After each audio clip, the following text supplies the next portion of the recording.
Okay, well, things kind of fit into place nicely for us this morning because we talked earlier about St. Robert Bellarmine, and great spiritual writer, and he wrote a book called The Art of Dying, The Art of Dying, and I believe it was toward the end of his own life when, he realized that, he, like everybody else, was mortal, and that sooner or later he was going to have to give an accounting for his life. And he said that even in dying, even the process of dying, it can be for us a tremendous time of sanctification. So we have over here, this story about the widow and her son, and Jesus raising the son from the dead and comforting the mother.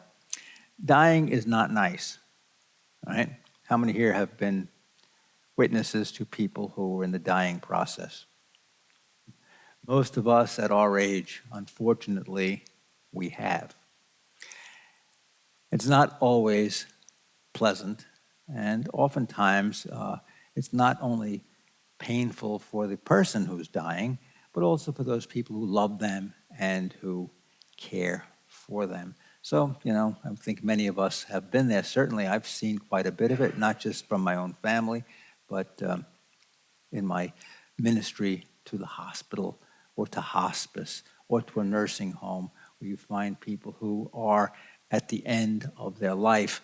I often get a call, and the new term now is not that somebody is just dying. They'll say that the end is close. They'll say, this person is actively dying. And I think to myself, gee, I wish they would say they're passively dying. It's a lot more gentle and less painful to passively die when you just kind of die very peacefully. Thank God today we have so many ways to make the dying process easier. We have medication, we have palliative care, we have ways that people will be able to leave this world in a less agitated and in a less painful way. So you understand what I'm saying, right? Now, in the old days, before we've had all the modern medicine that we have today, there was seen an opportunity in the dying process, the opportunity to become holy even in dying. And nobody wants to think about that. We want to avoid as much pain as possible, certainly, and we want to avoid as much anxiety as possible. But somebody like Robert Bellarmine looked at dying and he said, in the dying process, there is a way for the person to become holy or holier. Holy or holier. So what I'm going to do now, because I said I can't remember if I ever read this or if I ever had an opportunity to at least reflect on the points he made, I'm going to ask you, what do you think would be some of the ways that a person can become holy or holier in the dying process? And I think that you and probably St. Robert will share the same thoughts. Go ahead, who wants to try the first one? Yeah, very good. Somebody who is, dying, that person should go to confession. That's a tremendous gift to be able to unburden a soul before the soul leaves the body. Okay, what else? Viaticum, sure. That means Holy Communion. You know what viaticum, really the term means the way, from the word via. So you give somebody viaticum, and that is to help them on their way to heaven. Remember the tremendous gift that is to be able to receive Jesus while you are in the dying process. Have him in your heart, and then to be able to know that I'm going to see him face to face shortly. The anointing of the sick, yes. Oftentimes, I'm at the hospital. Sometimes people can't receive the Eucharist. Sometimes they can't go to confession. It's just too late. Maybe because they're just hooked up to all kinds of machines, and maybe because they're sedated. Some of you have seen that in your own families with your own relatives, friends, spouses. But oftentimes, people who are unable to speak or to eat might have a feeding tube in them. They see the priest come, and I am able to give them the sacrament of the sick, to anoint them with the holy oil. And, the sacrament of the sick is a wonderful sacrament. It does have the potential of making someone well. There's a miracle involved there. But also, the sacrament of the sick prepares the soul physically and spiritually to lessen the anxiety that the person is having about being sick and about dying. And so I told you many times there was a hospital in New Jersey. The body is sometimes curable, but the soul always curable. So true. So if I go and people see me coming, and even family is part of this, able to anoint them with the holy oil, they know that Jesus is with them through that wonderful sacrament of the sick. I'll tell you just a funny story. Maybe I told you this before, but I'll tell it to you again. I got a phone call to go to the hospital, and I get over there. I knew the woman they called. I knew the guy, too. And he sees me coming. I said to him, I'm going to give you the sacrament of the sick. He said, oh, no, you're not. I said, what do you mean I'm not? He says, I went to Catholic school. I know what that is. I said, what is it?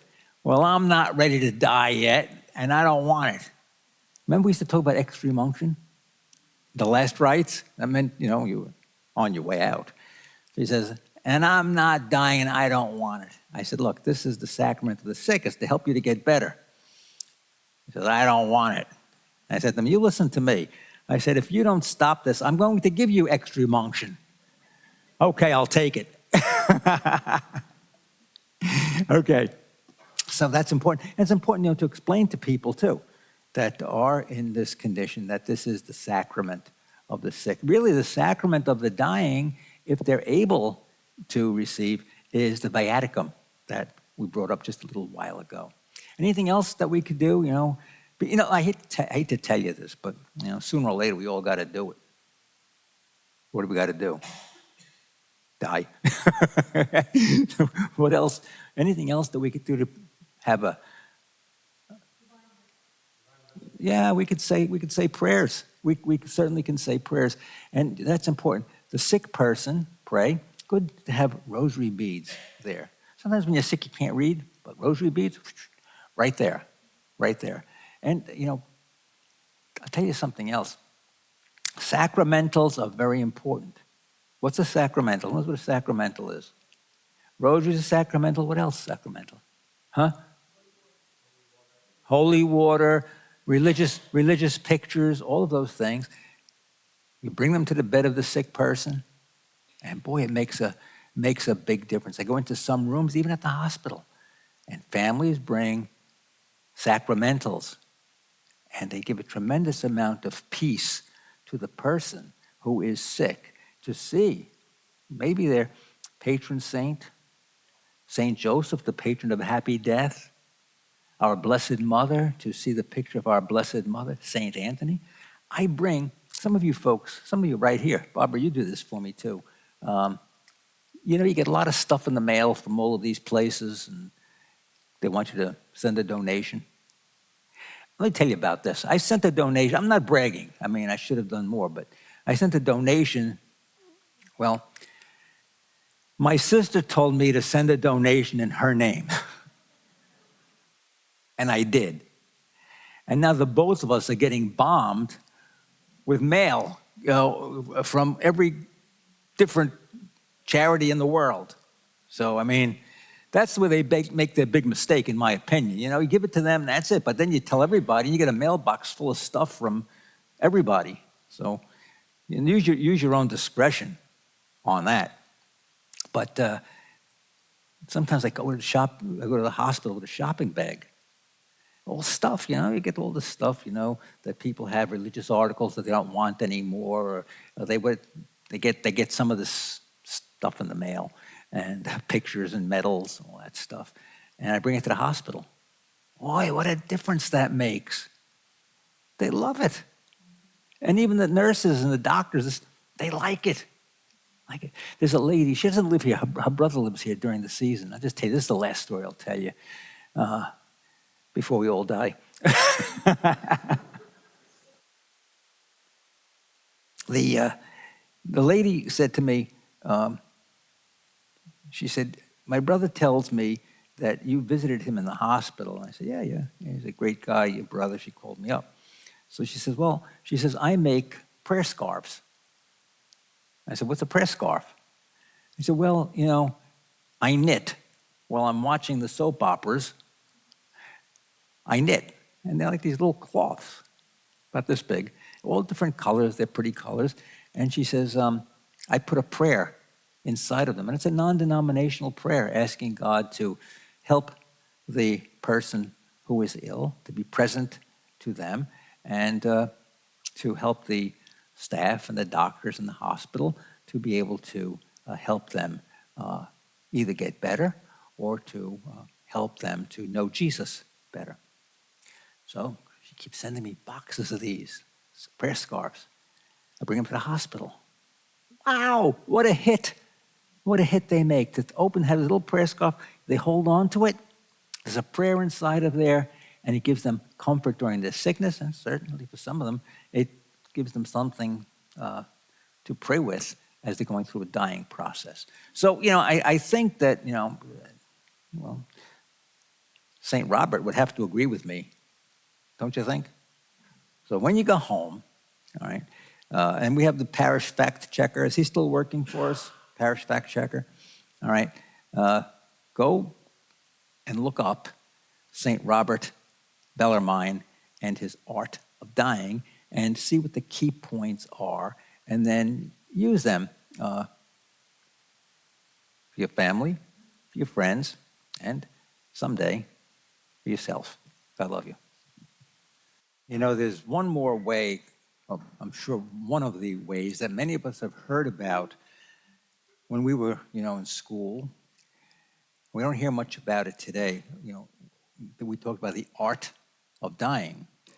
And you recall we were told that we should join our sufferings to the sufferings of Christ on the cross. Very important, because when we join ourselves to the sufferings of Christ on the cross and offer ourselves up with him, God the Father sees his Son all over again, and it can be a tremendous time of grace for us. I remember one priest telling me, he said, I hope I die a painful death. I said, not me. I said, why do you say that? He said, because I want to join myself to the sufferings of Christ on the cross. So let's think about that.